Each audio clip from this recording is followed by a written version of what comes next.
people lined up about 2 hours ago for this show. So I think I speak for all of you in the house when I say thank you so much for all the music that you've created, the beautiful music.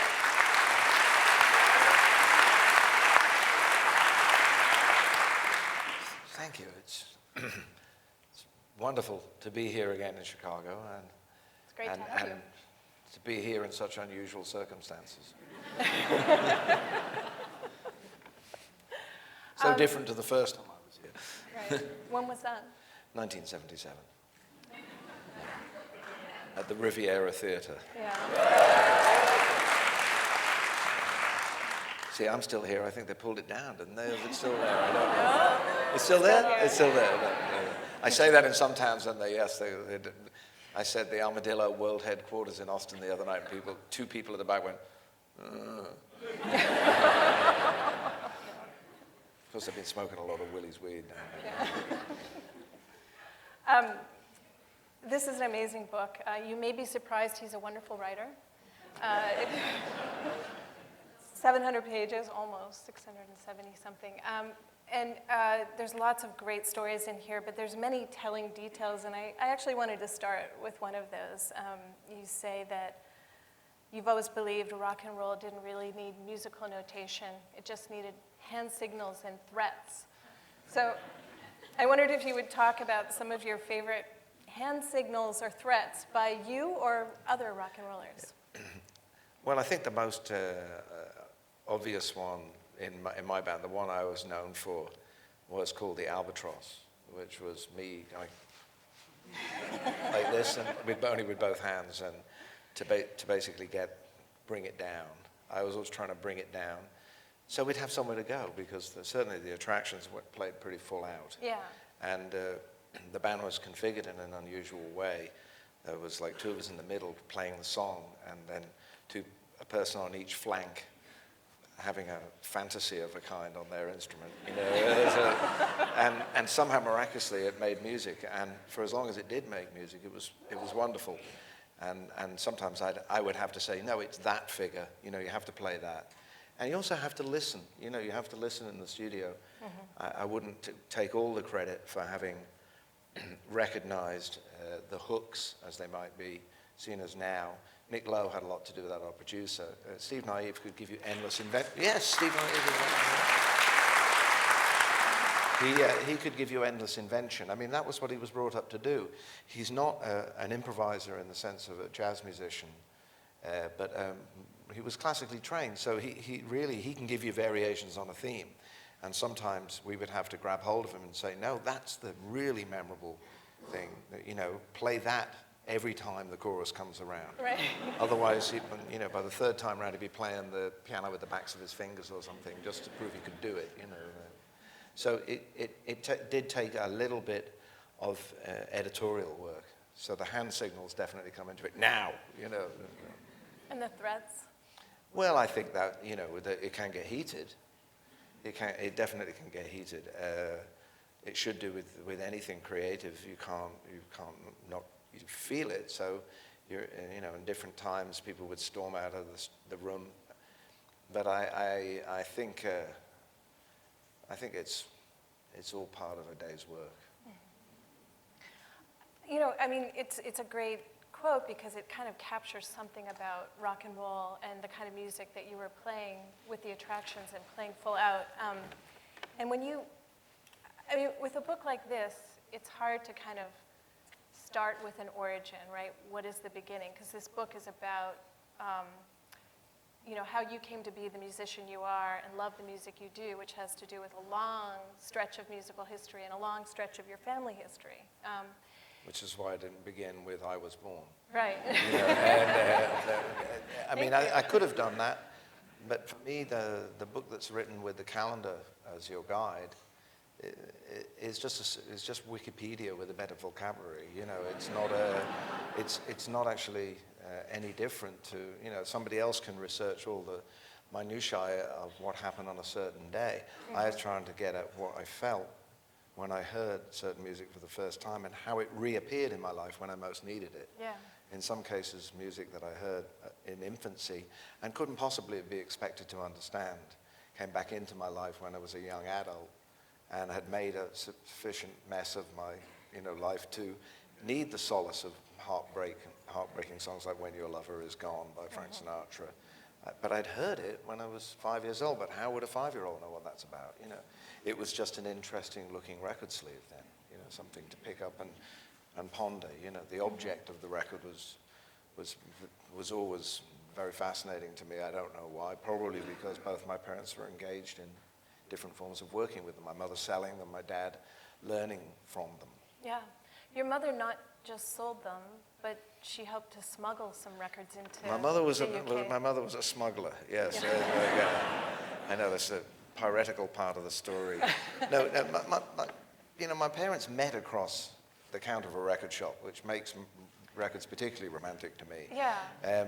My mother left school when she was 14 and went to work in, the kind of record store that also had a music department with musical instruments.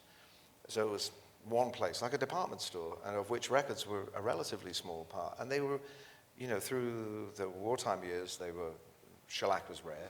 After the war, there was a lot of import duty placed on American records, which made them very difficult to get. And the kind of music that was coming out of New York particularly, but all over America, there was all this jazz that you just couldn't get. And people became they'd read about it. Imagine how tantalizing it must have been for them. You couldn't go and click on a computer and have access. There was no radio station that was playing this music. You heard it described by evangelists. I know this is true because you can read compendiums of this writing about jazz and other forms of music.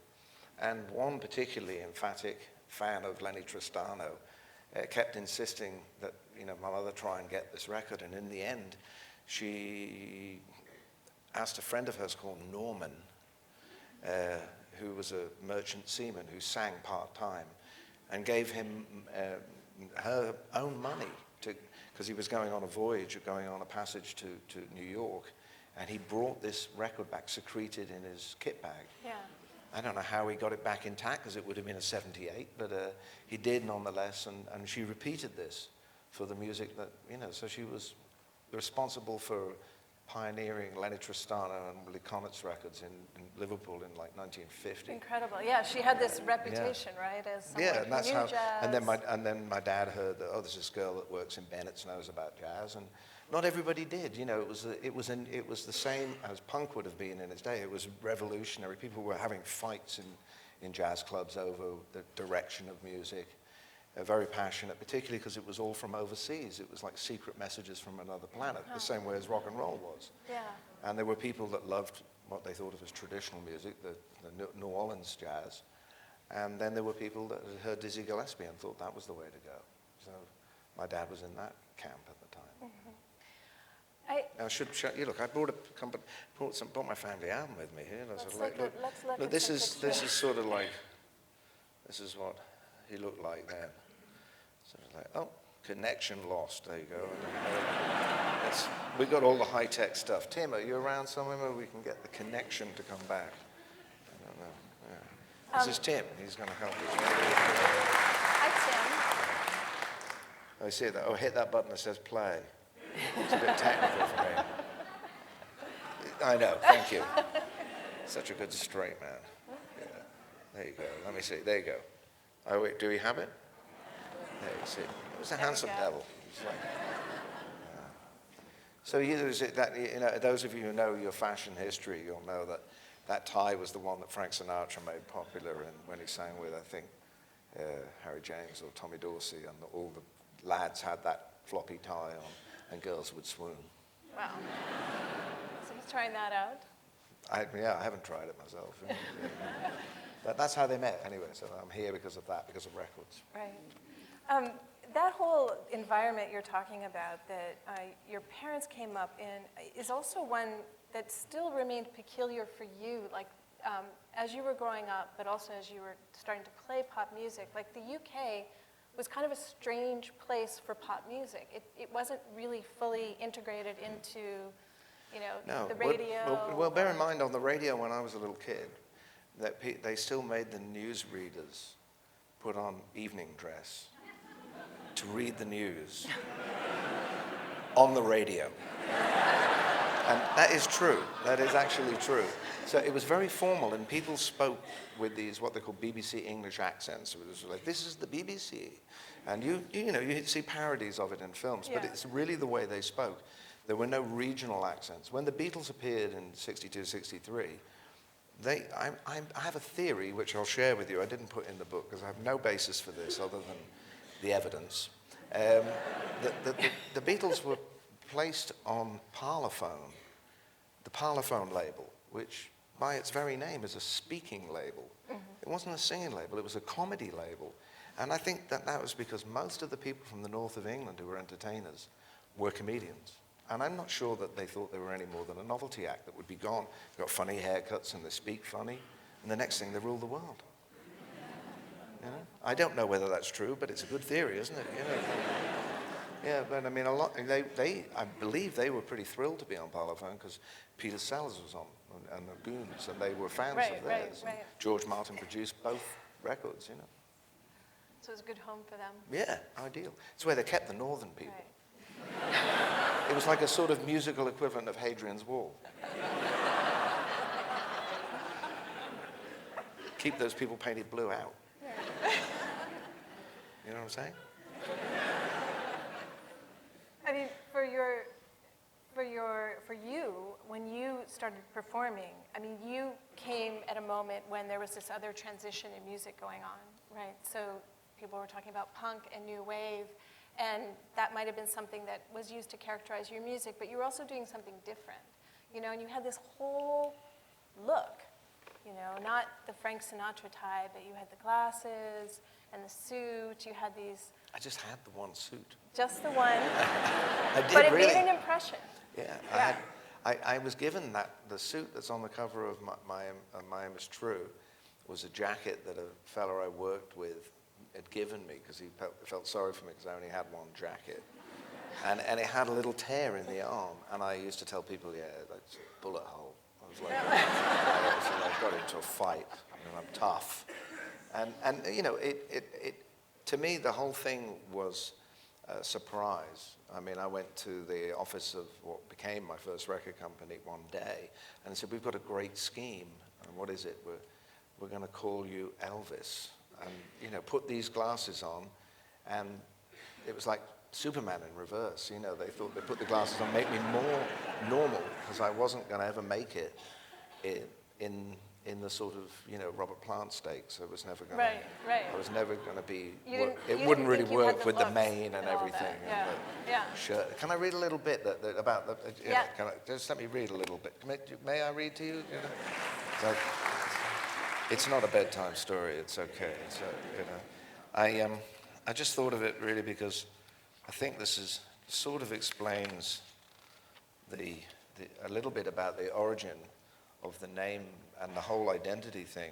It actually comes from a chapter called, for those of you who want to read along, it's chapter 27. It's actually a scene somewhat later, about 10 years after the beginning. May I stand? Yes, I don't want to turn my back. May I watch? Yeah.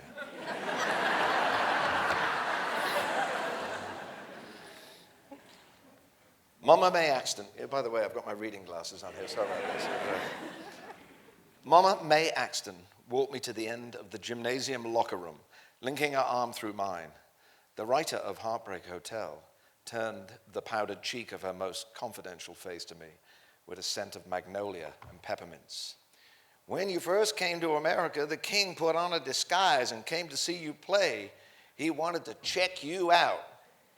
If I broke eye contact at all, it was to glance over May's shoulder in an appeal to my band at the time. They were billed as Elvis Costello and his confederates, among them James Burton and Jerry Sheff, who had actually played with Elvis Presley. 10 years earlier, when I'd first arrived in America, Elvis Presley had already been dead for 3 months. So if the king had put on a disguise to attend my show, it truly would have been an exceptional occurrence. It wasn't very easy to know how to react to this statement. May obviously intended to pay me a compliment, and I wasn't about to be disrespectful or correct her on history. So I nodded gravely without asking the obvious question, what did he think of the show? The night before Elvis Presley died, we'd played Swindon. Within a couple of days, the phone was ringing off the hook at Stiff Records' office. The awful news from Memphis had traveled around the world a little slower then, but it didn't take long for the television stations to start looking for ways to extend the life of the story. Hey, there's this guy in England called Elvis. Let's do a story on him. The decision to adopt the Elvis name had always seemed like a mad dare, a stunt conceived by my managers to grab people's attention long enough for the songs to penetrate, as my good looks and animal magnetism were not going to do the job for me. There were certainly people on the scene with more oxymoronic names than mine. Now there was a man on the phone from America asking if I'd agree to be interviewed about my alias, offering a little free publicity if we'd help them squeeze a little bit more novelty juice out of a tale that was already out of genuine tears. The hapless research assistant was sent away with a flea in his ear, chastised for selling souvenirs at the graveside. But for all the bravado at Stiff HQ, there were a few brief moments of doubt as to whether my flip and daredevil alias could actually survive while people were mounting candlelight vigils. What would be the alternative? Adopt another taboo identity that sounded similar when spoken at speed and didn't mess too much with the typography? Otis? Jesus? Well, obviously that would be a little too loaded. It was too late to turn back now. We had a show to play in Dudley.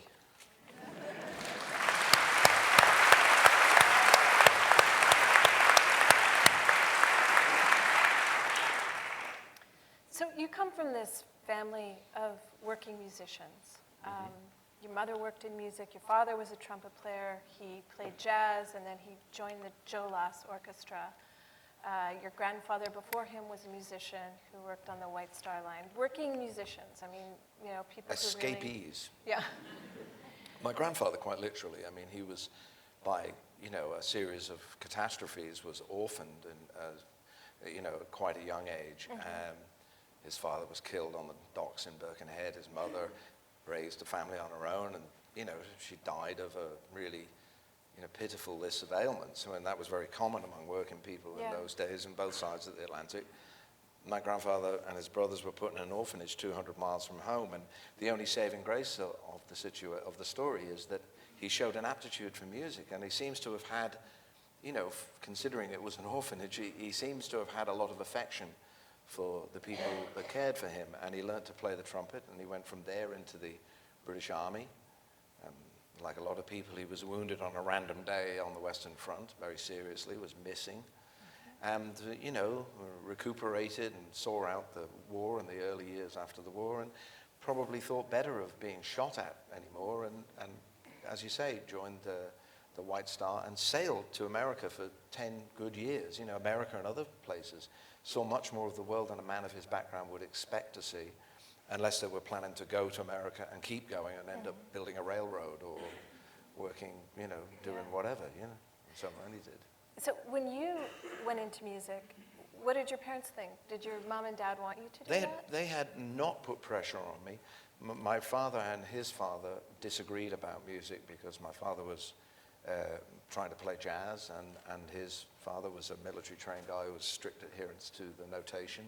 As a consequence, they were almost too liberal with me. I had the usual disasters that we've all lived through of scraping on the violin at school and, you know, and playing the wooden recorder, but thankfully none of that took.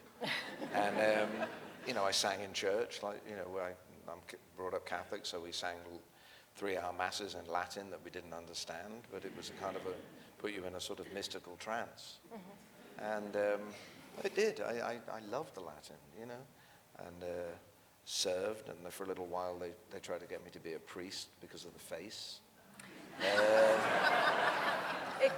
Father Declan, pleased to meet you. And that sinister smile. That sinister smile, you know. And then I discovered girls. And then it never really took, you know. Yeah. And I didn't have any. I loved music, and I was exposed to so much music. I tried to describe it in shorthand, you know, so, because some of you may have read parts of the book, but, you know, my friends' parents were banging on the bedroom door saying, turn that music down. My dad was in our front room learning the same records because he was obliged to sing the songs from the hit parade because he sang with this radio dance band. And, you know, my initial curiosity about some of these records led me to discover there was a huge source of free records every week because he brought back a stack. It wasn't always a song I liked. Sometimes it would be My Boomerang Won't Come Back by Charlie Drake, but other times it was, you know, the first one I ever asked him for was Please Please Me. Right. And that had an absolutely unbelievable effect on me. And the fact that he was obliged to, you know, and requested to sing very weird songs for a Glenn Miller-style dance band. Yeah.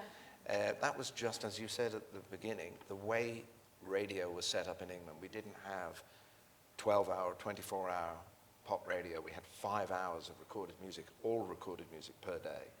So all the renditions of the hits of the day were heard by people playing on the cinema organ, a palm court orchestra, a dance band, with people trying to make the best of the hit tune of the day, whether it was Reach Out and I'll Be There by the Four Tops, or Like a Rolling Stone, or Substitute by The Who, or See Emily Play. These are all songs that my father at one time or other sang on the radio. Right? I mean, it's crazy. Mind-boggling. So that's a slightly different generation gap in our house. Yeah, you know? yeah. You were the one, I mean, weren't you at some point, your father got into psychedelic music after he left Joe Loss? He did. He formed around the time, well, I should go, like, this is a good transition, really, Good. I think, from the time that he sort of gave up playing with the dance band and decided to strike out on his own. He for a little while, he had a group involving a harp and a flute called the Hand-Embroidered Lemon Peel. Which, oh my God. I have to be honest, I was never, you know, my parents were separated by then and he was living apart from us, and I was never completely convinced that it was really a group and not just an excuse to seduce hippie girls. You know? He wasn't, you know, the most realistic person in the world, and he certainly, my four half-brothers who are much younger than me would all agree with me that he was totally hopeless at being a conventional dad, but what he gave to us was invaluable, even if it was the hand-embroidered lemon peel. And then he took to the road, you know, playing the songs of the day that he wanted to sing, which by then were songs of peace and love. Yeah. You know, they were the songs that appealed to him, and he believed in that. And he was taking them around to the north of England, to these working men's clubs, which were not really professional institutions. There would be somebody who was a factory worker or a miner who would run the club night at the weekend. And there was one of them he used to talk about called Sid the Bastard. You know, and they had a lot of petty authority. So it was very different sort of life. Quite modest accompaniment. Some of the musicians, the difference between a major and a minor chord was a bit of a mystery. You know, and there were drummers that would just play along with the rhythm, just play the tune, you know. Everything is beautiful in its own way. They wouldn't really know how to play the beat at all, so, you know, it was on occasion quite difficult. Oh, you got an image of him? I thought I did, but I see him, oh yeah, there it is. He sort of transformed himself. He transformed himself from this suave, you know, a guy in a dinner jacket to Peter Sellers in What's New Pussycat. You know? And he's adorable. I mean, really, he looks so peaceful. And yeah, well, you know, hopeful. Hopeful and peaceful. Yeah. But do you want to hear a little something? Do you want to hear what he sounded like? Yeah. Because, like, okay, here was the big excitement in 1963 in our house. It was the Royal Command performance was the annual big show of the year. We'd play in front of royalty. My dad and the band, not my dad, but the band he sang with. I can show you, like, I can even prove the point here. Look, look how fancy that is. That's the program from that night. And there they are, number 7 on the bill. The One Direction of that year, the Beatles. And this, of course, is the show. It's gone down in show business history because John Lennon, announcing Twist and Shout, said, you can clap along with the rest of you, can rattle your jewelry, looking cheekily up at the royal box where the Queen Mother is. So a little later on, you'll notice further up the bill, number 12 on the bill, there is the Joe Loss Orchestra my dad sang with, and his name is somewhere in there. And then a little later on the show, Marlon Dietrich, accompanied by Mr. Burt Bacharach at the piano. Wow. So it's a curious kind of coincidence. A little foreshadowing. A little, yeah. If I were yeah. one of those people that thought everything was destined, and I made my dad take my autograph book with him everywhere in those days, and he didn't actually get the Beatles to sign my autograph book, but he came home with their signatures on one piece of paper the next morning, and I proceeded to cut it up into 4 segments so I could fit it into the book, which horrifies people who are very, that think So wait, which one were you? Because you were a member of the Beatles fan Which club. one was I? I was the quiet one. Okay. Which one was I? How do you mean, which one was I? Everyone chose. Oh, everybody chose a I don't know Beatle. if you did that, but I know you're a member of the fan club. I did in the sense that when, how many, are there any Catholics here? Yeah.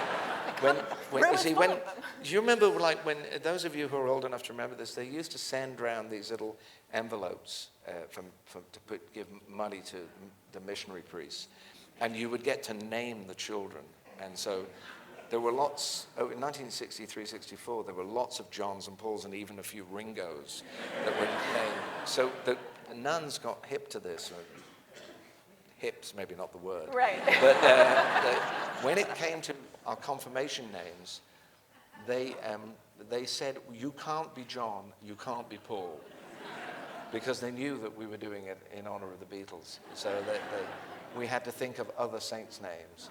And they came round and they were taking the names, and there were the Blessed Lulu and Saint Scylla, and no, there were people, Patrick and all the other saints, Christopher, and when the Sister Mary Cecilia said to me, "And what name do you choose?" I'd been told to say Lawrence in honor of my dad's parish, and my mind went blank, and I said George. And, my father, being quite Irish in his identified very much, was horrified that I had chosen the patron saint of England. Tried to change it, but as I said in the book, it was written by then in the indelible blood of martyrs on a legend, Catholic HQ, and that was the end of that. But I was trying to get to, if it will come up, I don't know, Tim, we seem to have a little problem with the... Tim, where are you, man? Our friendly tech man. Our friendly, yeah. I don't know. Oh, there it is. Okay. It's just a slow internet here. I can just sing it for you if you like. Can you? Well, actually, yeah. Can you sing it, and can you do the dance? No, I can't. He does an amazing kind of backwards bunny hop that I don't think I've seen. You've seen it anyway. I'm sure anyone. that some of you have already seen it. It doesn't matter. We'll move on. We're keeping We'll try and bring it to you You'll later. have to imagine it. Aww. There it is. You just imagine those conga drums, all the hands going in a blur. And his great beat. Yeah. He just had a real... You're trying to get me to do it, but it's not going to work. I know. Well, I was doing it for you. Yeah. Okay.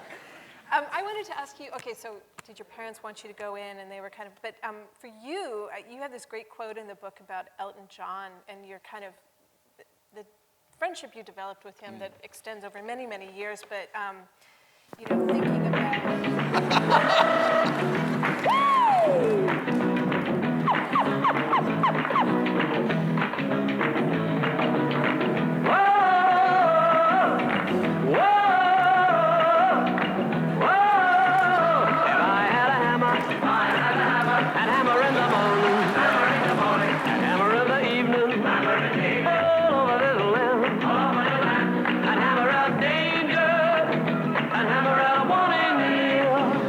Hammer of the Lord.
Yeah, yeah, yeah, yeah. All of it is land. All of it is land.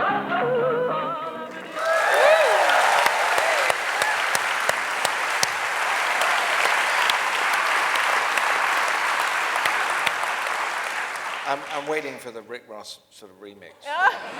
Crash into the dance charts now. No, as you can see, I didn't inherit any of those dancing skills. I wondered if it was the source for mystery dance. Yeah, like that yeah, that backward. would be a mystery dance. Yeah. No, I mean, I did send the attractions to dance lessons for some videos. Yeah, we did. Believe it or not, for the videos we made for I Can't Stand Up for Falling Down and High Fidelity, we actually went to a choreographer, and I was so mortified at the idea of doing the steps. I said, well, you know, Levi Stubbs, he just stands there and sings, and the Four Tops do the movements. So I made the band do the dances, but with predictably disastrous results. You do have a dance style, though. I mean, if you look at the video for Pump Up the Volume, you had that kind of I know. When you say I have this trick thing with my ankle, I can turn it right over. And the director discovered that he filmed me with enough vodka, I could do it endlessly. And it's actually an affliction because I have flat feet, which has kept me out of danger at least. I'll never be able to be in the army. And when I was a kid, they used to, they would make me pick up things with my feet like a monkey. And, to try and build your... try and build, and put my feet in bowls of water with electric current in it, all stuff that would get you taken away for child cruelty. So I discovered this trick talent, which I never had any use for until I was 23. So, and then all the girls swooned. So you obviously had some great role models for thinking about being a performer, a musician, showman. But so I was talking about Elton John and this whole idea that you thought that you two shared the need for kind of, I think you called it like the armor of another identity. Another identity. I think there is that. I mean, certainly to some degree, the music that I listened to immediately before I began my professional career, and the songs that I wrote immediately before I began my recording career, were much more intimate, and I had not grasped the singers that I admired, whether they were Joni Mitchell or John Prine or Randy Newman. They had earned the right for the audience to hush when they sang in this intimate way. I couldn't quite work out when I attempted to do the same thing at the local folk club, why everybody just talked over me. And of course, when the styles of 1976, 77 presented themselves, many of the other things that I had at my disposal, my kind of awkwardness and I suppose a shyness, really it was, a lot of lack of confidence, and to say the least, plain appearance, meant that suddenly there was a vogue for that kind of thing.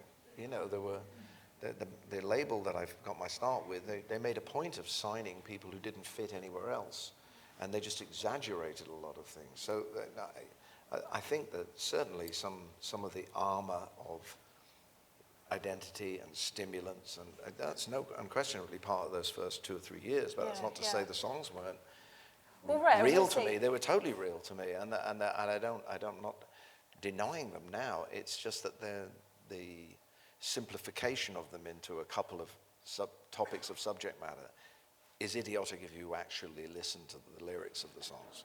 I mean, get accused of being a misogynist, which to me is weird because a lot of the songs actually comment on the way men look at women. Right. See her picture in 1,000 places because she's this year's girl. You think you all own little pieces of this year's girl. Forget your fancy manners, forget your English grammar because you don't really give a damn. Now where is that directed at the woman? That's directed at the man. Yeah. And that's repeated over and over if you actually listen to the words.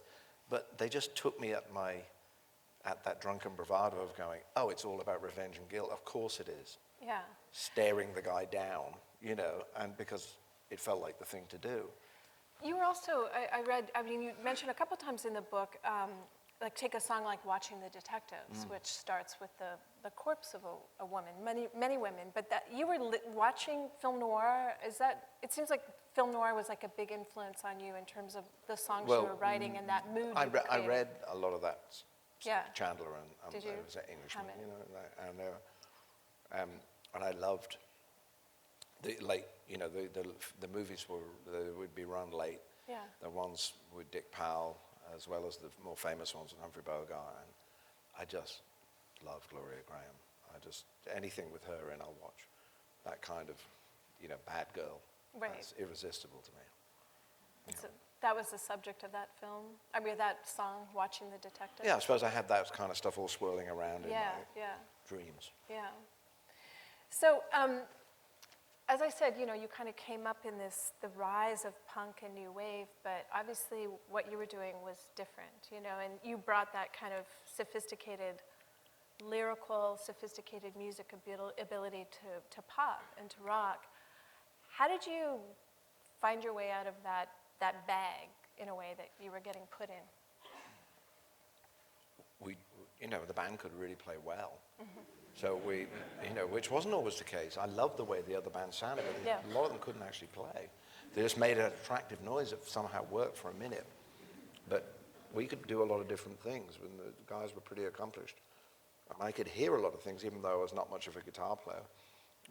I could hear all these different things, and I had people who could realize the notions that I had.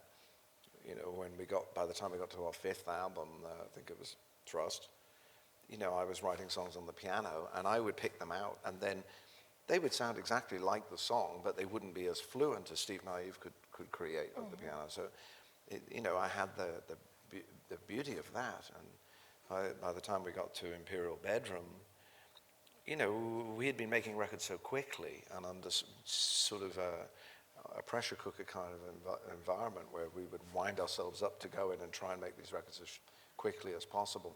And then we took a lot more time. It was only 12 weeks. It wasn't like 3 years where people are still getting a drum sound, on some records after 3 years. But we let ourselves have imagine anything. Imagine orchestra, Steve could write it. Imagine a harpsichord, we'll hire it. And had that fun that we imagined the Beatles had had. That's the model for that kind of experimental recording. Yeah. Plus we were using Jeff Emmerich, the man who realized a lot of the most amazing sounds on Revolver, and he was the engineer. So we had somebody who knew how to think beyond the sounds that we'd started out with. Mm-hmm. When we you mentioned Watching the Detectives, when I first met Steve, he sort of grunted something, and I said Hitchcock and some direction like that. He said directions, the phrase, hand signals and threats.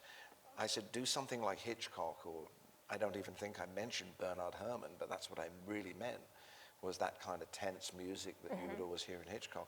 And he just banged out these chords that are in the chorus.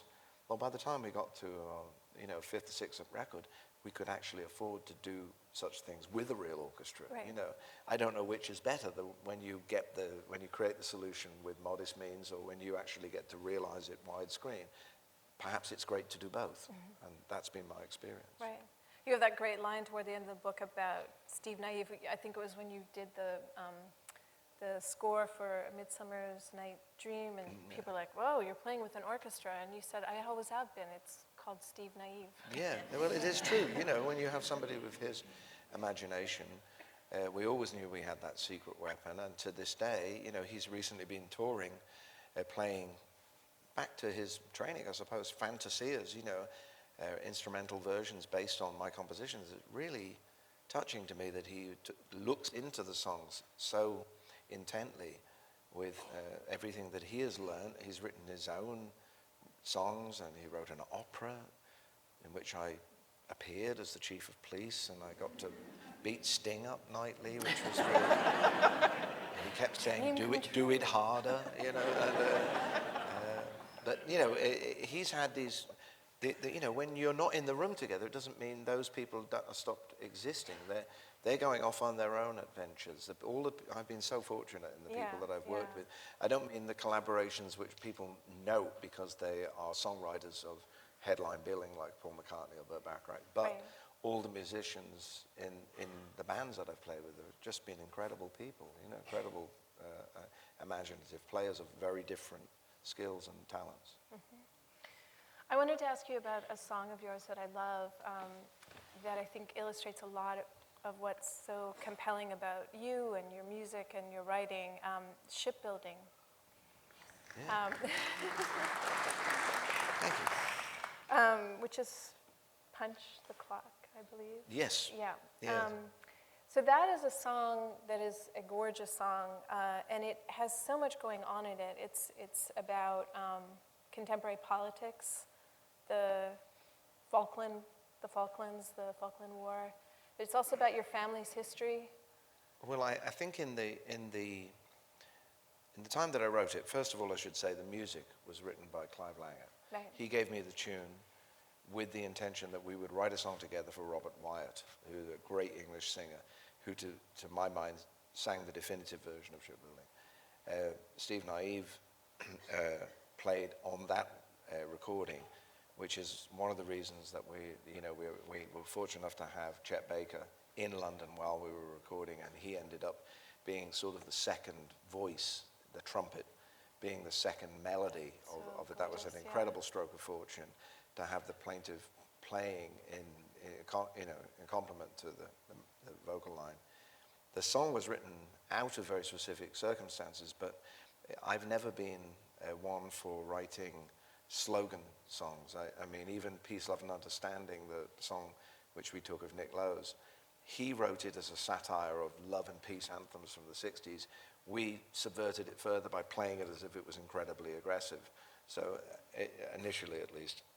So I hadn't ever really found much use for simplifications of the events. I was trying to find the story within it. The story that I saw in the impulse to go to war over an island in the South Atlantic was that people would eventually be given their jobs back, which at that time had been taken away. The shipyards in most of the northern towns were closed, including my dad's hometown, Birkenhead.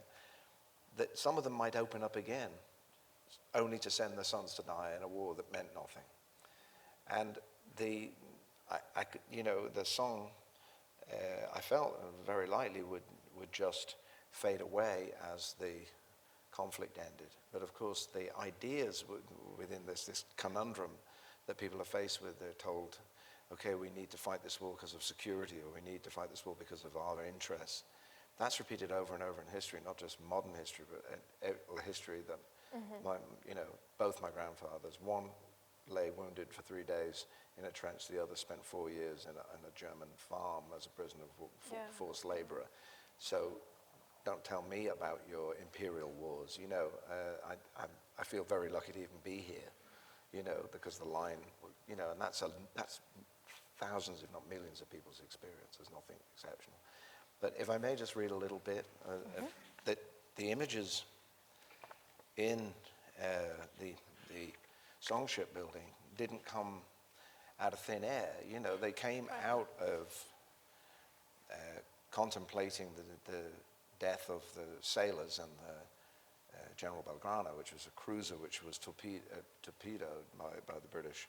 And it was a very controversial engagement because at the time it appeared that the cruiser was sailing away from the exclusion zone around the islands. Whether that was the case, whether it was a legitimate military engagement, there's something incredibly poignant when you, as I have done, go to Tierra del Fuego, go to Ushuaia, and see the kind of monument that you might find. You find them in Washington, you find them in the center of London, you find them in little towns in Belgium.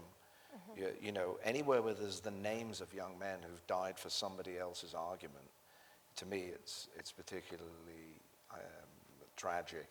This particular monument is an outline of the Falklands, or the Malvinas as the Argentines believe, and it has the names of the sailors who had died. And they're all 17, they had no real dog in the fight at all, So if I may just read this, it connects up to something, as you say, in family history, the way these things lurk in the mind.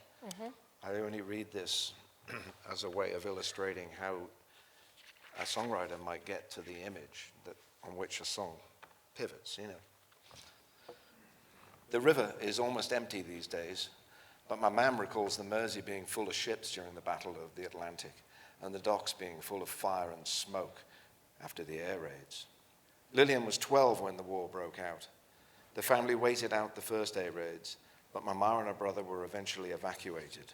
although Lillian was caught between the responsibility of being her brother's protector and wanting to stay in Liverpool to care for her invalided mother, Ada.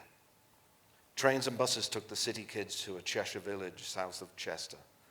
They lined the children up on a small village green, and farmers selected their charges on the basis of their suitability for domestic or farm chores. Some were benevolent, others saw the children as unpaid skivvies. The local kids did not take kindly to the influx of townies, telling them that Liverpool had been completely destroyed after one particularly savage raid. My mother was so upset by these claims that she ran away back to Liverpool to see for herself.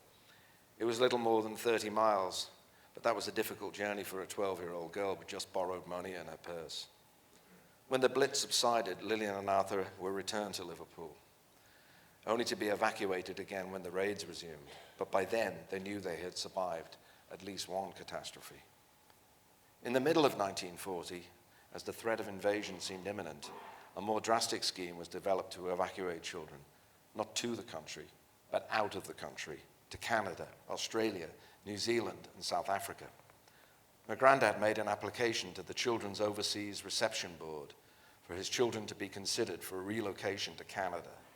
Then shortly before the evacuees were selected, Jim changed his mind and withdrew their names from the list. My mother never really knew if her father had some misgiving or simply needed her at home to care for her mother. She had no way of knowing if she would have even been selected, but the shadow that passed over the local children was not so easily forgotten. Not long afterwards, the city of Benares was torpedoed in a convoy bound for Canada. Half of the ship's company was lost, including 90 young evacuees. Some of the children were lost in the water, but the majority of them died of exposure in the lifeboats. The horror of the incident was so profound that the Corb scheme was immediately abandoned. Most of the threats we face are much more distant, or so random as to take us by surprise. It's unlikely that our courage will be tested, or we'll see good friends go down before our eyes.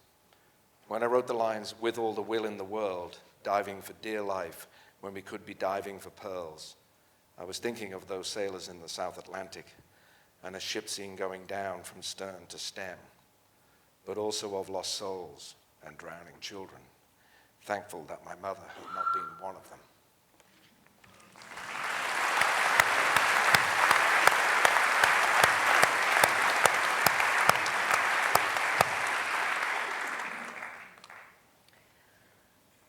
I wonder if I could take you, That's a little earlier. See, I'll show you this. See that there? yeah, That's my dad in the center of that group of children. They've just raised £7 to buy a Spitfire to fight the Germans. Where they're from selling lavender in the street because there wasn't much else to sell. right. And that's 1940, and he's 12, and it's 1947, and he's in the RAF. That's a story, you know. That's the way it goes for kids, you know. Mm-hmm. That's kids everywhere in the world today, you know. But somebody's got that transition ahead. There's another place in the world that is important to you, and I wondered if you could talk about it, and it's New Orleans. Like, it seems like a place, or maybe an idea, that is something that draws you back again and again. Well, I mean, I don't think there'd be rock and roll, there wouldn't be jazz if there wasn't for New Orleans. Yeah. I don't know what particular mixture of cultures and identities and magic should have created it, but I mean, if you just say the name Louis Armstrong, then you've said a huge amount, haven't you? And that's, you know, Louis Armstrong came up the Mississippi to Chicago, you know, and that's so much music. We could just stop there, and, you know, with the argument, you know, and then you would have to say the theme from the Flintstones. That's Earl Palmer, who played on Tutti Frutti, right? That's the drummer. He played on Tutti Frutti. I got to play with him just once on the King of America record.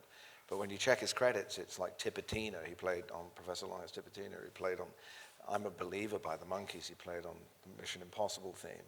That's music coming out of New Orleans. That's people that played on all the hit records that you love. Yeah. And then there's all the rock and roll records that were made there, all the people. And of course, the person that I became fortunate to meet is Alan Toussaint. Right.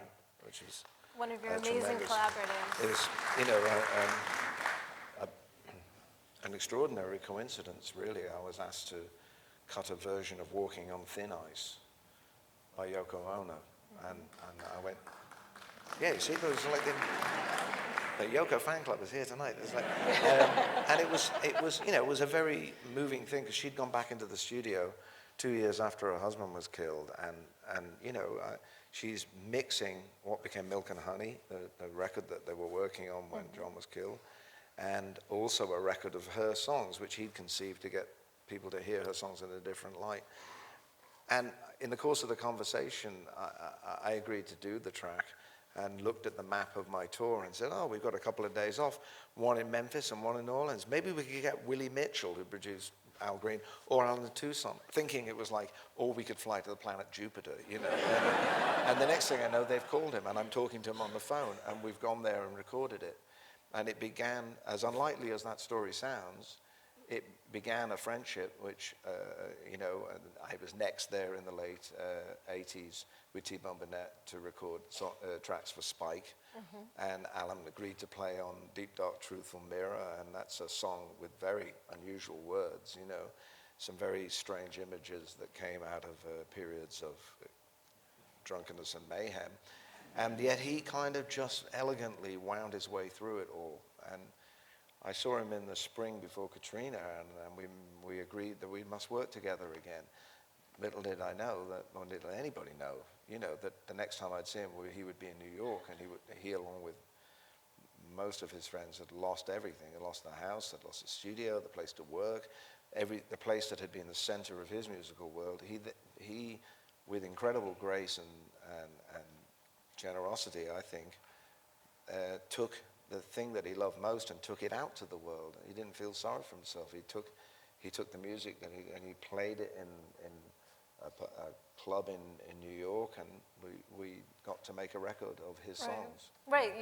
He was a musician discovering new possibilities. He started touring and next thing I'm getting emails from Quito in Ecuador, from him, and he's on the road. I've never been there. I don't know anybody's ever played there. He's literally everywhere in the world, and of course, his songs they powered the beat group boom in England. Everybody played Fortune Teller, or these songs, and then the hits that Lee Dorsey made, Holy Cow, Get Up My Life Woman. These songs were clearly a different kind of music than the music of Motown or the music of Curtis Mayfield. They had a different accent because they were informed by, we weren't all tuned to the same radio. But I think it was sort of better when we weren't. I used to, even when I first came to America, you would travel around and find the local record shop, and there would be a record, a sound specific to that town. Even if it was the brand new idea, it would be very different. You talked earlier about Deep Dark Mirror and that being a kind of account of some of the difficult period of your life.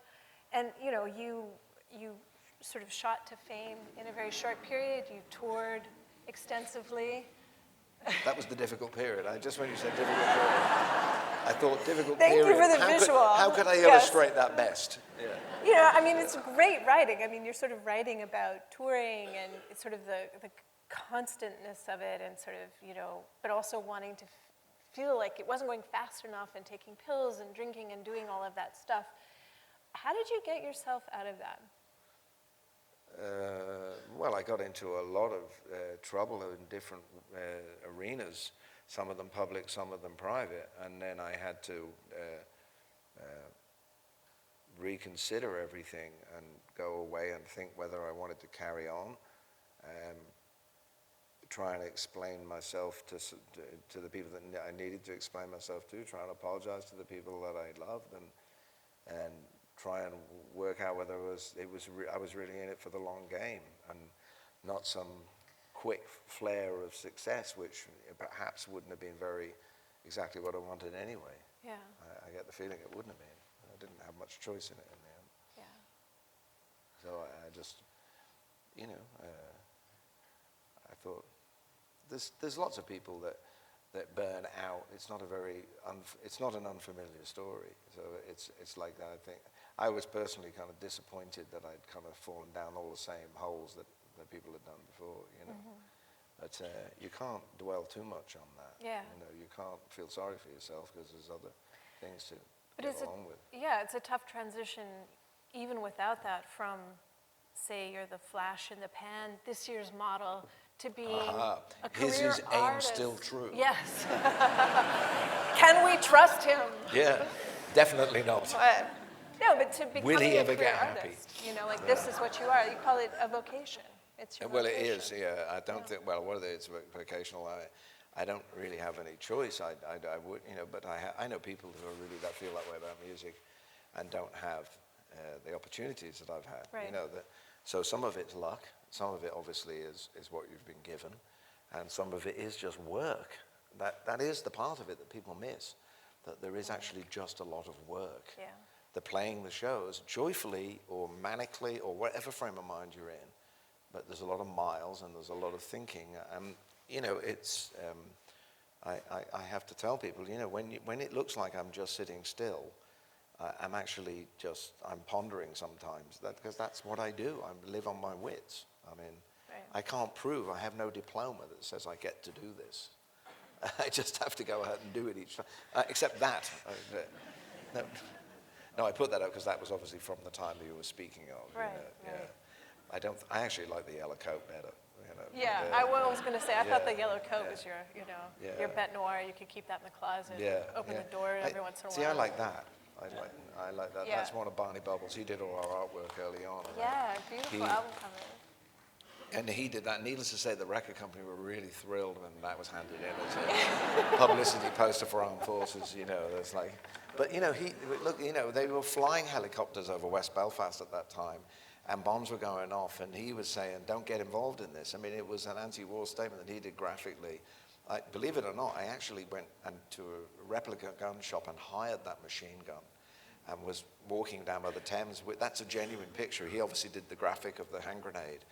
I mean, now, if you tried to put that up in the center of Chicago now, I think they'd arrest you, wouldn't they? You know, but he meant it, you know, he had the imagination to say in a few images the things that we were trying to say in the songs, Yeah. and that's why that collaboration, if that's the right word for it, you know, we didn't think of it, that's a guy over there who's doing the cover of our record, and we're in the studio, we didn't think of words like collaboration or genre, all those fancy French Yeah. words, you know. So. Well, let's open it up. Let's get some other folks in the mix. Well, maybe we need to been see sitting you. here very. Have we got microphones, or are you just going to Yeah. shout really loudly? Oh, there's a gentleman there who's got the microphone immediately. Oh, here we go. So you have done amazing collaborations. You know, you've worked with Paul McCartney, Alan Toussaint. Is there, this is sort of a two-part question, are there people who you wish you would have collaborated with? And are there any songs that were attempts at those collaborations? I haven't have ever had a secret list. I mean, you know, when you're in the Beatles fan club at 9, you can't imagine you're ever going to write with one of them. And of course, if I had turned up in that posture, you know, in a craven crouch, I think Paul would have rightly chased me out of the door. He asked me to write the guy I was then, 38, 39, or whatever age I was when we first wrote together. So I never had it in my imagination. Who would I like to write with? I don't know, somebody very successful. Sort of like maybe Taylor Swift's next record or something. I did tell the people in London I think it was in London, somewhere I told them, and this is perfectly true, I have had people approach me through intermediaries. You know, you don't always get to speak to the artist, you know, and that's when I personally have found it a little bit harder to say yes, because they're scheming on behalf of somebody.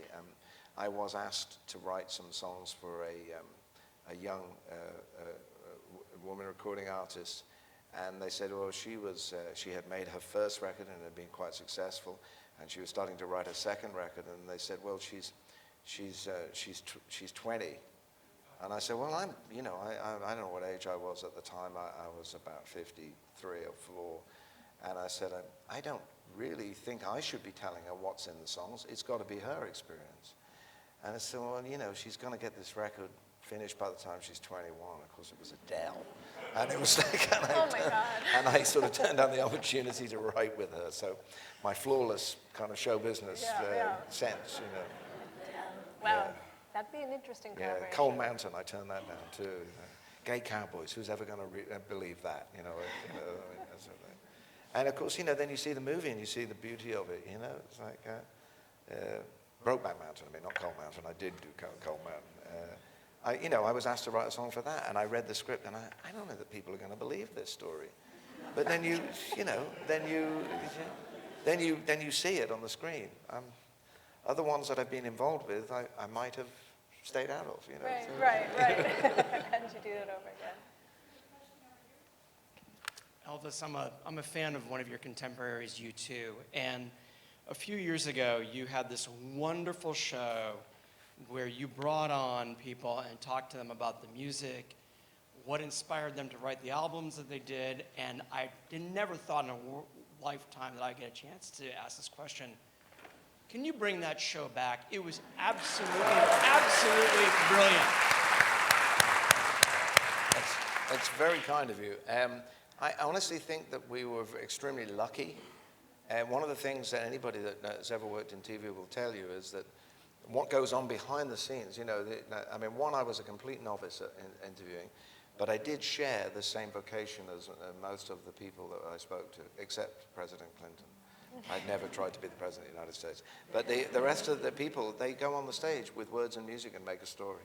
So we had that in common, and that, I think, closed the distance between us, whether it was Renee Fleming or Lou Reed. And it meant that we were able to talk, but the luck of having those people agree to do the show within, say, a 7-day period made it physically possible to do it in the budget that we had. And we got as far as 20 episodes, which is more than many shows do, and then ran out of that kind of luck. We had people who had agreed to do the show in principle if we had proceeded, but as I've described in the book, I had a very wonderful, slightly bizarre conversation with Aretha Franklin, who I dearly would have loved to interview just at the piano, just about the role of the piano in her work, because I don't think she's ever been asked about that specific thing, and to me, she's like a completely different singer when she's behind the piano. And I would have been curious to see what that showed, but it wasn't to be. So, you know, but thank you for, you know, wishing for it. Great show. Thank you. Hi. I don't need a microphone. That's clear. I just want to say thank you to you. Last June, you played the concert here in Chicago, and you dropped a pick. And the young lady picked it up. And you dropped another pick, and I picked it up. And we had never met. We both had your picks, and we've been together for a year and a half.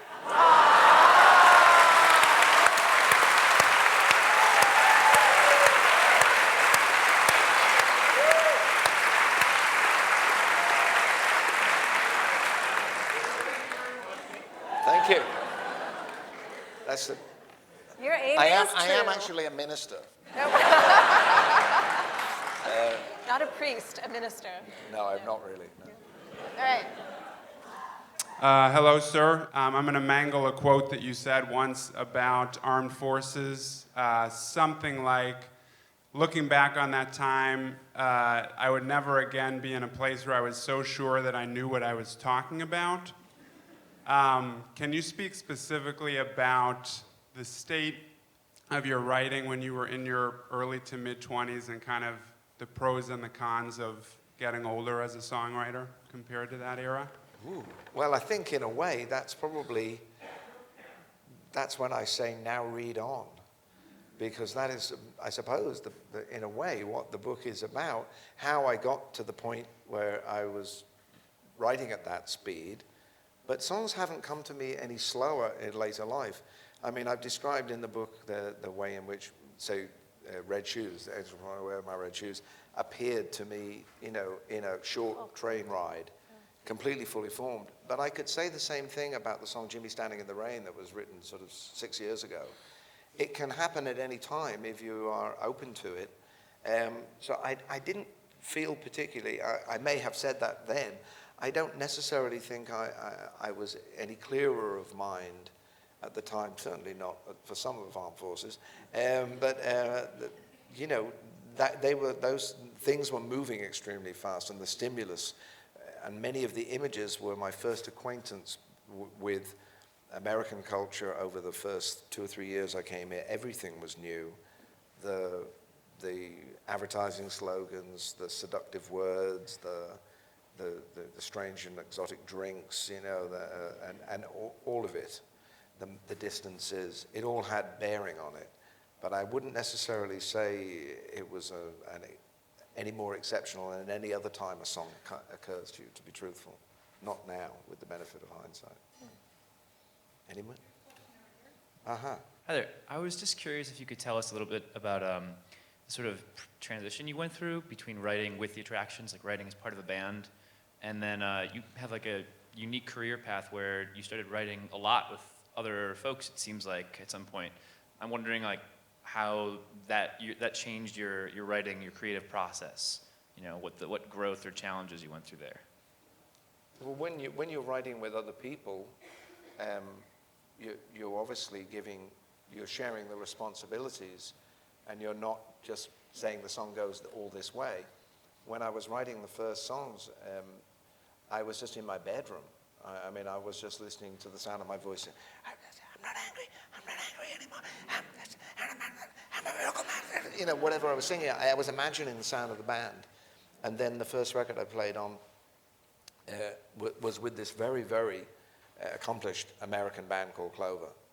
And it wasn't until I got the Attractions that I really felt we were making records as opposed to being almost like an oral picture being taken of the room of people playing. If you know the difference, you know, using the space that we were in to create these different dramas. All the way through my life, I've had the opportunity to write for, you know, I made the decision at a certain point that I wanted to play with different people, and therefore I heard acoustic sounds in the record like King of America, all sorts of different ensembles on Spike. The album National Ransom was made with a band that I toured with for 2 years. They're called the Sugarcanes, who are virtuosic players who came out of, some of them came out of bluegrass, some of them came out of avant-garde music. So they were just incredible, rich group of players. You could throw a song at them and they could turn, you know, I could give them a few cues, hand signals and threats once again, you know. The young lady there, I think that we were trying to get the microphone to. Did we ever get it there? Or gentlemen? Yes. I know you would notice her, that's why she said. Oh, What did he say? bait and switch. Bait and switch. So many questions, so little time. I want to know if there's any song in the last 30 years that you wish you had written or that you love so much that, you know, maybe you would wish had written. And two, Blurred Lines. Huh? No. Blurred Lines.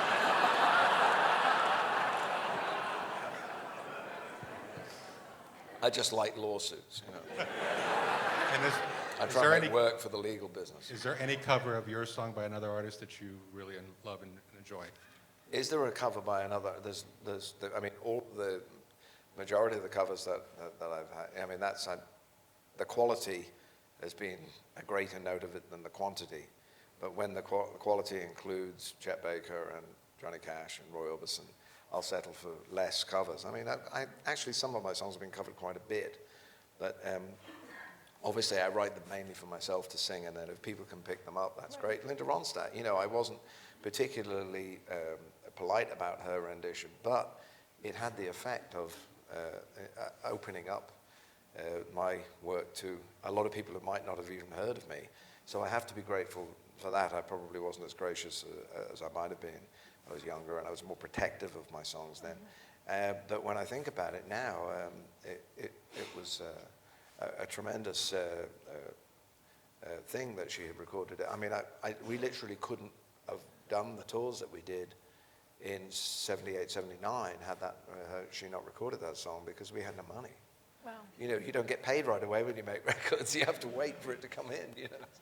So we were playing on shows where we were getting like, our tickets were like 99 cents, and we were mostly bankrolled by the record company in those days. So we weren't, you know, we might have been playing the theater in your town, but we weren't necessarily taking home fortunes, and most of it was going back into the petrol and the bus.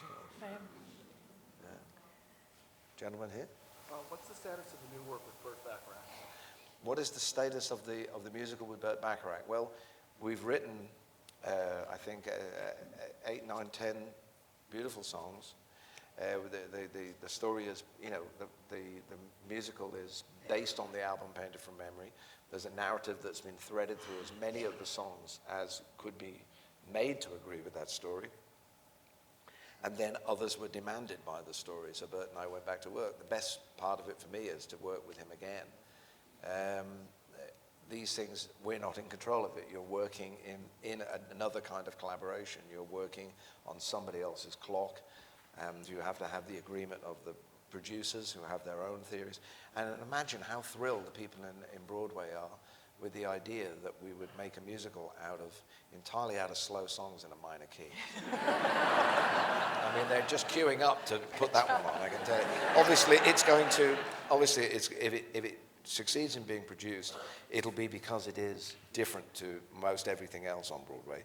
And of course, in the spoken word theater, yes, you have, restoration comedies and Shakespeare and Ibsen and David Mamet, and you can have all these things. In musicals, it's not so common, but it doesn't mean you shouldn't have it.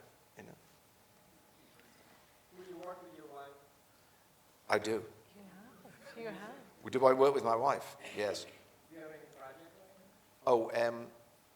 Well, I helped her write the album, The Girl in the Other Room. I acted as lyrical editor for that, and that was a wonderful experience. And I played ukulele on her record, Glad Rag Doll. So there's 2 examples. She introduced you to the ukulele. She did intimately, yes. Yeah. Knowing that Frank Sinatra was a huge part of your musical upbringing, and knowing that you wrote songs very much influenced by the people who wrote songs for Frank Sinatra, do you know if Frank ever heard any of your compositions? I don't know that he did. The question was, did Frank Sinatra ever hear of any of my songs? I did actually attempt to write a song with Sammy Cahn, who wrote Love and Marriage and All the Way and Let It Snow. And I tried to get him to write the words of what became Long Honeymoon on Imperial Bedroom. And we had a very unusual conversation on the telephone. I mean, he at that point was mostly, he'd become a raconteur and would tell the stories behind his songs, much as I am doing now. I happened to run into his wife just the other day, in fact, and I said, it's strange that we should be here. I'm about to meet a gentleman to talk about my book, and I tell the story of ringing your husband to try to get him to write that song. And she said, he turned you down? He never turned anybody down. Sammy was about as close as I got, I think. That's just the way it was. Well, look, would you want to hear some music?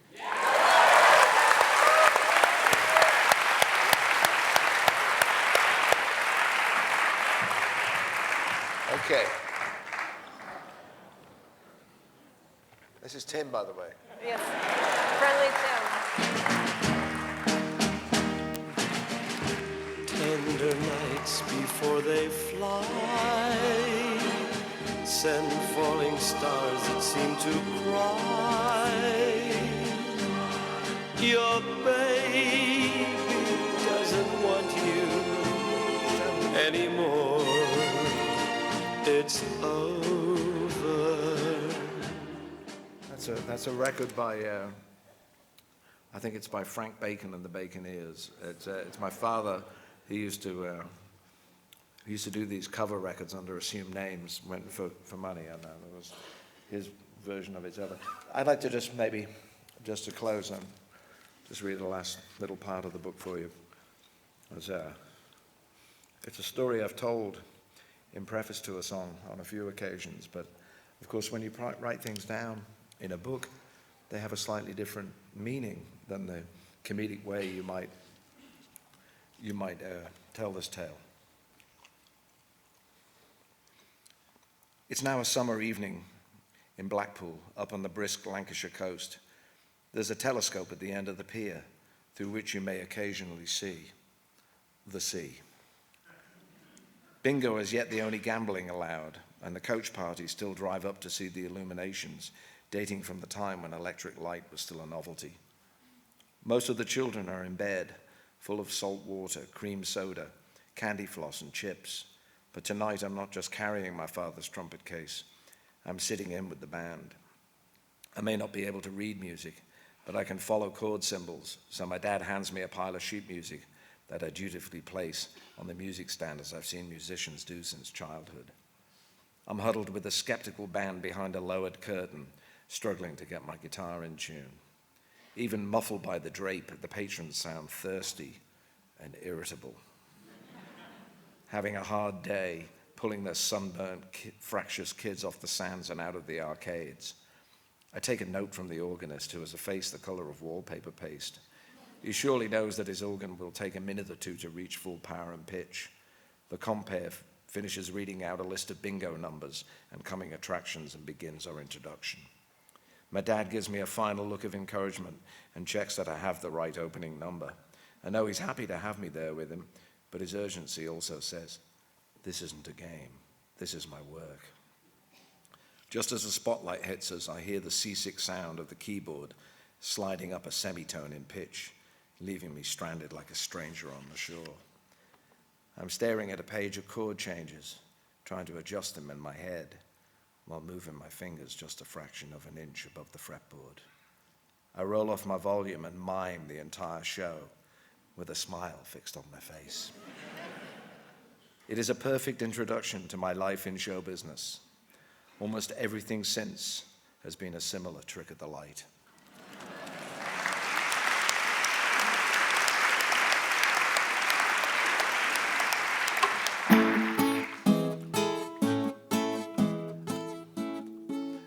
I began this song when I was 17 with my pal Alan, and then I rewrote it, and I finished it tonight. Maureen and Stan are looking for a job. They got songs for every occasion and a little limelight robbery, but no one will employ them. There's nothing to be signed. The autograph says overdraft as she goes out of her mind. Stuck on the wall with 1,000 faces, unwanted posters of the haunted places. Roll up with the ghost train non-stop through the city. Step right up and show your face when only want the pretty ones. Roll up with the ghost train non-stop through the city. Step right up and show your face when only want the pretty ones.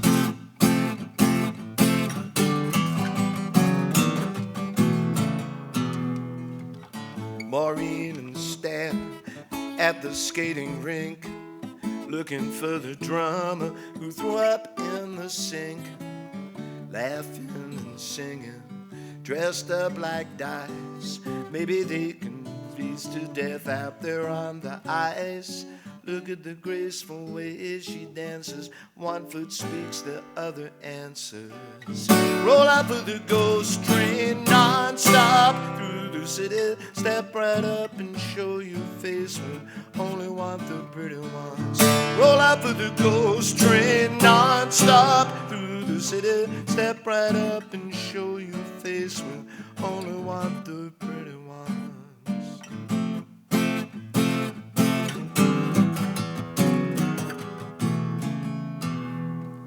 She plays the queen of the flea pit. He plays a Spanish guitar.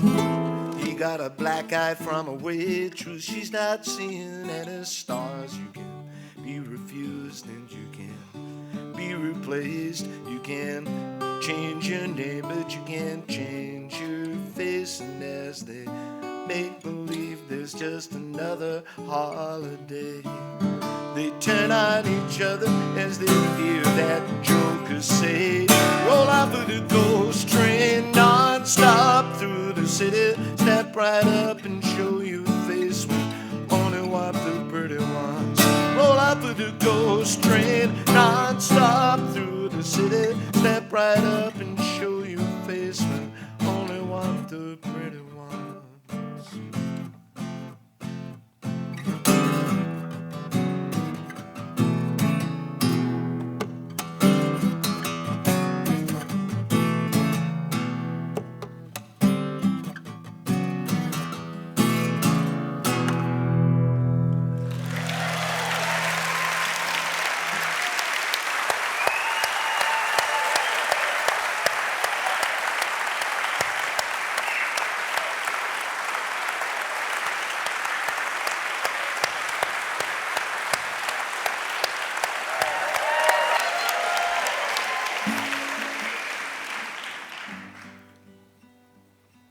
you so much. Let's have some more of this excellent water.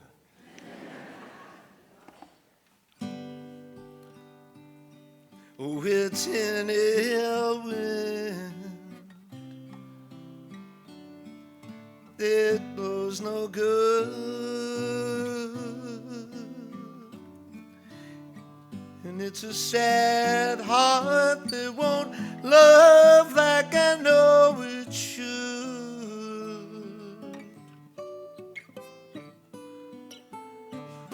There's no one blinder than he who won't see,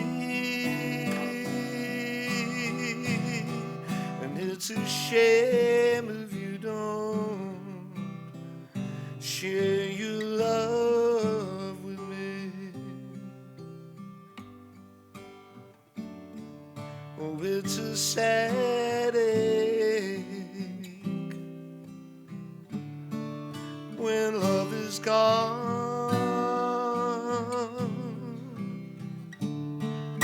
but it's there even then when it's not returned.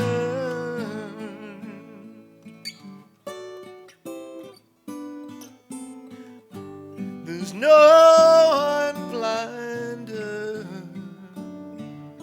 than he who won't see, and it's a shame if you won't share your love with me. Oh, I can't help it if love is gone.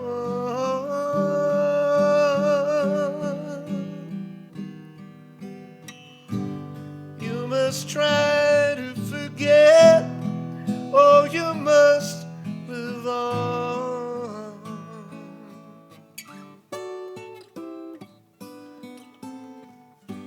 Oh, how lonesome you must be, and it's a shame if you don't share your love with me.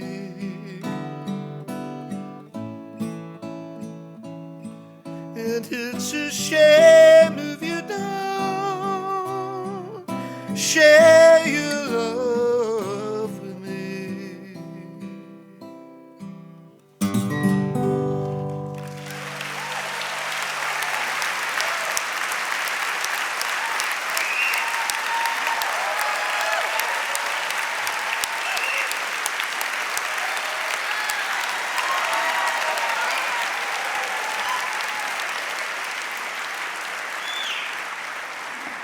What do you want to hear?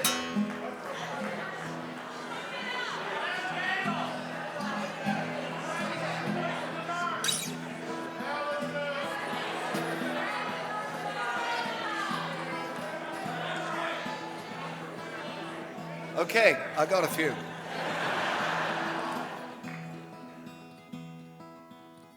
Don't tell me you don't know what love is when you're old enough to know better.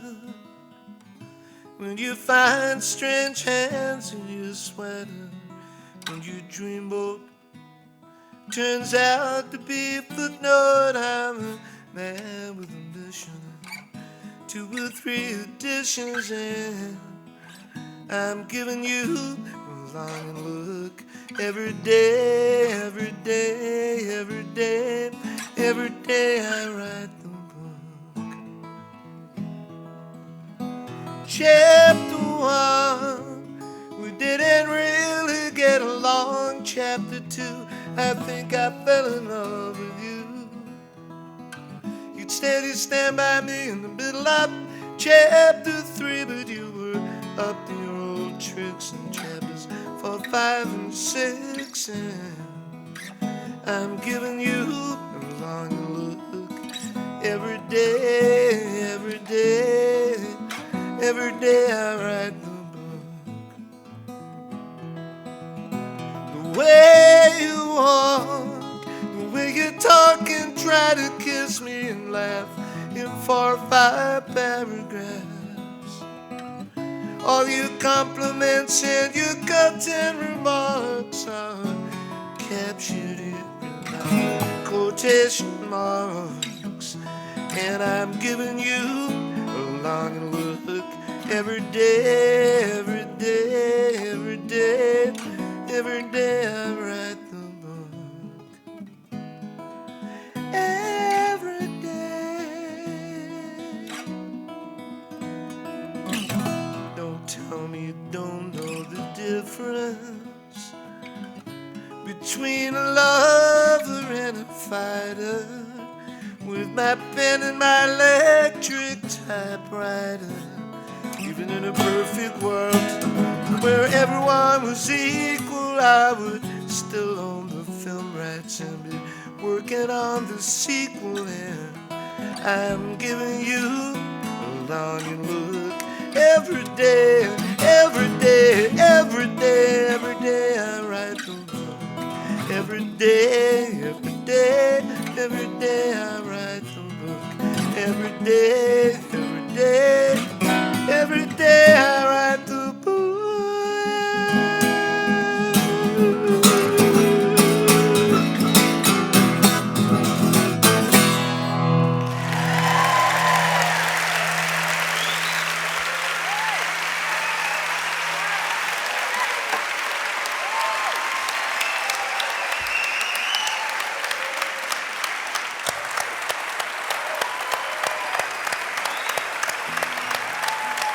Thank you.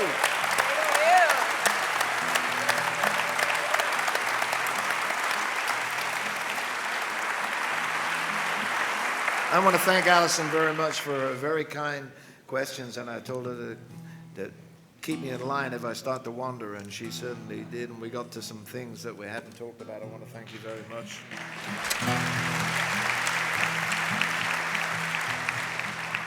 I had a very strange experience.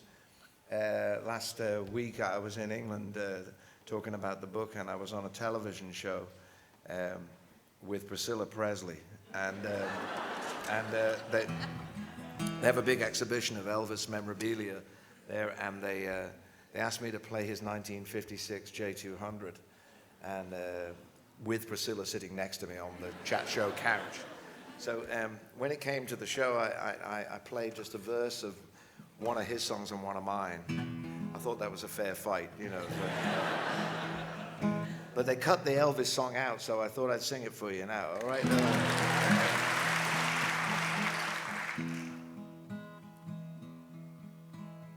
Don't.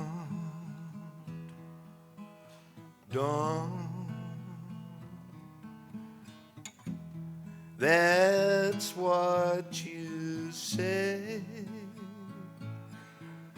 each time that I hold you this way.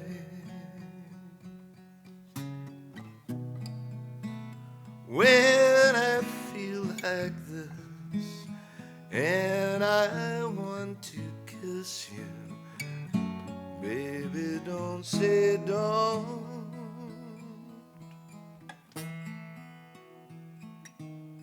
Oh, it's so funny to be seeing you after so long. When you look, I understand that you and I'd impressed. Heard you at that little friend of mine take off your party dress.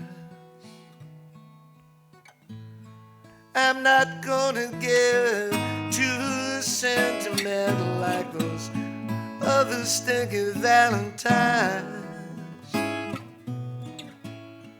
'cause I don't know if you were loving somebody. I only know it isn't mine. Oh, Alison, I know this world is killing you.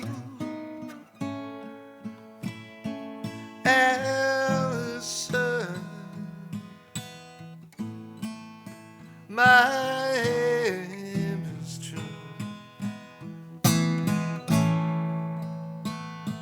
Well, let's see, you got a husband now.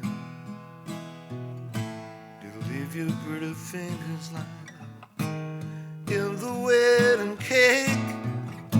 You used to hold it right in your hand, but it took all you could take.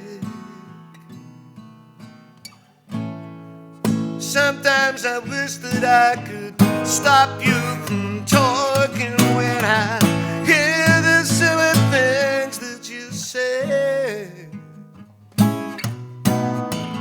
I think somebody better put out the big light, 'cause I can't stand to see you this way. Oh, Alison,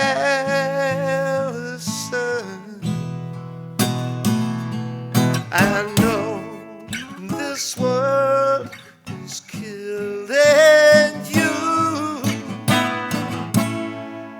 Alison,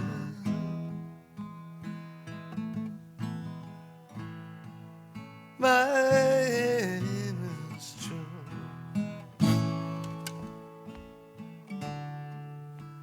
We're caught in a trap.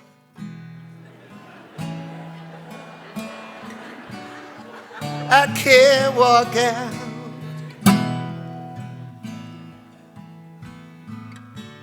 Because I love you.